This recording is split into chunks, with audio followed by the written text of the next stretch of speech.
ఆంధ్రప్రదేశ్ రాష్ట్రానికి సంబంధించినటువంటి ఎంపీలు పార్లమెంట్లో కూడా జగన్మోహన్ రెడ్డి గారిని విమర్శిస్తున్నారు తప్ప రాష్ట్రానికి సంబంధించినటువంటి అంశాల మీద మాట్లాడట్లేదు ఎన్డీఏ ఎంపీలు. వారు డెవలప్మెంట్ మీద చేయలేని పొజిషన్లో ఉన్నారు. వారు అడిగినా వాళ్ళకి అక్కడ ఆ గుర్తింపు లేదు. వారికి ఏది అడిగినా పనులు జరగట్లేదు. దానివల్ల ఇప్పుడు ఏం చేయాలి? వాళ్ళు ఆల్టర్నేటివ్ లేదు. ఓన్లీ జగన్ రెడ్డి గారిని బ్లేమ్ చేయాలి. జగన్ రెడ్డి గారిని ఎంతసేపు ప్రజలకు నెగిటివ్గా చూపించాలనే ప్రయత్నంలోనే ఉన్నారు. ఎంతసేపు గత గవర్నమెంట్ 1.5 year తర్వాత కూడా గత గవర్నమెంట్ గురించే మాట్లాడుతున్నారు.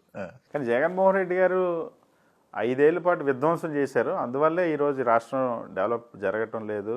ఈరోజు మేమేమీ చేయలేకపోతున్నాం, అది జగన్మోహన్ రెడ్డి చేసిన విధ్వంసం వల్ల అని చెప్తున్నారు చంద్రబాబు నాయుడు. విధ్వంసం అని ప్రచారం చేస్తున్నారు. ఒక్క విధ్వంసం చూపించమనండి. జగన్ రెడ్డి గారి వల్ల ఈ నష్టం జరిగింది మన రాష్ట్రానికి, ఒక్కటి చూపించమనండి. విధ్వంసం అని చెప్తున్నారు అంతే. అధికారులకు కూడా ఆయన అదే చెప్తున్నారు. ఏది ఒక్క విధ్వంసం ఒక్కటి చూపించమనండి. మర్చి లేదండి, తప్పది.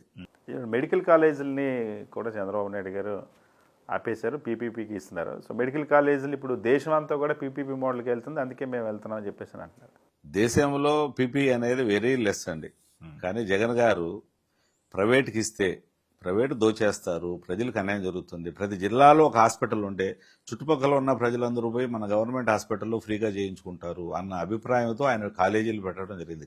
అది కాలేజీ పేరుకే కాలేజీ అండి, కాలేజీ కాదండి, హాస్పిటల్ మెయిన్. కేవలం అది జగన్ రెడ్డి గారు మొదలు పెట్టారు, జగన్ రెడ్డి గారికి పేరు వస్తుంది. ఆ ఒక్క పాయింట్తోనే వారు ఆ కాలేజీలు ఆపడం జరుగుతుంది. అంత తప్ప వేరే ఉద్దేశం లేదు. 5,000 కోట్లు అనేది ఒకటే రోజు పెట్టేది కాదండి. సంవత్సరానికి 1,500 కోట్లు ఇచ్చినా చాలా 2 years లో కంప్లీట్ అయిపోతుంది. మనం 2 లక్షల కోట్లు పెట్టి అమరావతి కడుతున్నప్పుడు 5,000 కోట్లు పెట్టి చేయలేమా? ఈ ఎన్ని వేల కోట్లు వేస్ట్ చేస్తున్నారు. ఇప్పుడు ఉన్న ఉదాహరణకు లూలుకు 5,000 కోట్ల ఆస్తి ఇచ్చారు. ఒక లూలుకు 5,000 కోట్లు తీసుకొని హాస్పిటల్ కంప్లీట్ చేయండి. పోనీ ఈ రోజు 99 పైసలకు ల్యాండ్ ఇచ్చారు ఎకరా. ఎందుకు ఇవ్వాలి? ప్రైవేటు రియల్ ఎస్టేట్ కంపెనీలకు 99 పైసలకి ఇవ్వడం ఏంటండి? అట్లీస్ట్ 70-80% రేటుకి ఇవ్వండి. మీరు అక్కడే మనకు 10,000-20,000 కోట్ల డబ్బులు వస్తాయి. హాస్పిటల్స్ పెట్టండి, కాలేజీలు పెట్టండి, ఎంతో డెవలప్మెంట్ చూపించచ్చు. అమరావతిలో నిర్మాణాలకి ఈ దేశంలోనే కాదు ప్రపంచంలోనే ఎక్కడ జరగనంత ఖర్చు జరుగుతుంది, అంత కాస్ట్ అవుతుంది. ఏంటి దాని వెనకున్న సీక్రెట్ అంటే? మా ఫ్యామిలీ కంపెనీ రియల్ ఎస్టేట్లో కూడా ఉన్నామండి. బెంగళూరు, హైదరాబాద్లో కూడా చేస్తున్నాము. ఇండియాలో ఎక్కడా అంత రేట్ లేదు. దుబాయ్లోనో అమెరికాలో ఉంటుంది ఆ రేటు. దుబాయ్లో ఏంటంటే లేబర్ కాస్ట్ ఎక్కువ, మెటీరియల్ కాస్ట్ ఎక్కువ అక్కడ ఉంటుందండి. ఇక్కడ 30-40% ఎక్సెస్ రేట్స్ ఇచ్చారు. 2014-19 మధ్యలో కూడా జరిగింది, అదే జరిగింది అప్పుడు కూడానండి. దాన్ని ఇప్పుడు అబ్నార్మల్గా పెంచి వారికి కావాల్సిన వారికి వాళ్ళు ఇచ్చుకున్నారు. అంతేగాని కేవలం గవర్నమెంట్ డబ్బులను దోచిపెట్టడం తప్ప అది న్యాయంగా లేదు. టెండర్లు కూడా పద్ధతిగా జరగలేదు. భవిష్యత్తులో జగన్ గారి గవర్నమెంట్ వచ్చిన తర్వాత ఇవన్నీ విచారణకు వస్తాయండి, ఎక్కడికి ఆగవు. ఈ రోజు ఏదో మా గవర్నమెంట్ ఉంది కదా, మా రెడ్ బుక్ రాజ్యం నడుస్తుందనే ఉద్దేశంతో చేస్తున్నారు, విచ్చలవిడిగా చేస్తున్నారండి. ప్రజలు గమనిస్తున్నారు. ప్రజలకు డెవలప్మెంట్ చూపించాలి, ప్రజలకు అభివృద్ధి సంక్షేమ పథకాలు కావాలి. కానీ ఇలా రెడ్ బుక్ రాజ్యాంగం చేసుకుని ఎవరికి అవసరం రెడ్ బుక్ రాజ్యాంగం? అమరావతిలో ముంపు నీటిని బయటికి పంపడం కోసం లిఫ్ట్ ఇరిగేషన్లు కడతారు. మీరు చాలా ఇన్ఫ్రాస్ట్రక్చర్ వర్క్స్ కోసం చాలా సిటీలు చూసుంటారు కదా, ఎప్పుడైనా ఏ సిటీలోనే ఇలాంటి పరిస్థితి ఉందంటారా సార్? ఇంత లేటెస్ట్ యుగంలో ఇంత టెక్నాలజీ డెవలప్ అయినప్పుడు అలా మోటార్లో రన్ చేసుకుంటూ వర్షాకాలంలో రన్ చేసే సిటీని నేను చూడలేదండి, ఉండదు. కానీ మరి వీరు అన్నీ తెలుసు, తెలుగుదేశంలో కానీ గవర్నమెంట్లో కానీ ఇంత పెద్ద ఐఏఎస్లు ఉన్నారు, చాలా తెలిసిన వాళ్ళు ఉన్నారండి. వారు ఎందుకు మరి ఈ తప్పు చేస్తున్నారో అర్థం కావట్లేదు. వాళ్ళు అప్పర్ ల్యాండ్స్ లో తీసుకెళ్లి క్యాపిటల్ సిటీ ఉండాలి ఎక్కడ కూడానండి. అమరావతి మునుగుతుందని టెక్నికల్ గా చాలా మంది చెప్పిన తర్వాత కూడా వాళ్ళు మూర్ఖంగా అక్కడే లిఫ్ట్లు పెట్టుకుని మోటార్లు పెట్టుకున్నారు. ఓకే, మీరు కంప్లీట్ చేశారు, ఓకే, ఒక 5-10 years తర్వాత ఏదో ఒక రోజు మోటార్లు బంద్ అయినాయి అనుకోండి, ఒక రోజు బంద్ అయిపోతే మొత్తం మునిగిపోతుంది కదా అమరావతి. ఒక రేపు సిటీ పెద్దదైన తర్వాత మునిగిపోతే ఏంటి పొజిషన్ వాళ్ళందరిది? ఎవరికి తిండి ఉండదు, పవర్ ఉండదు, ఏమైపోతారు?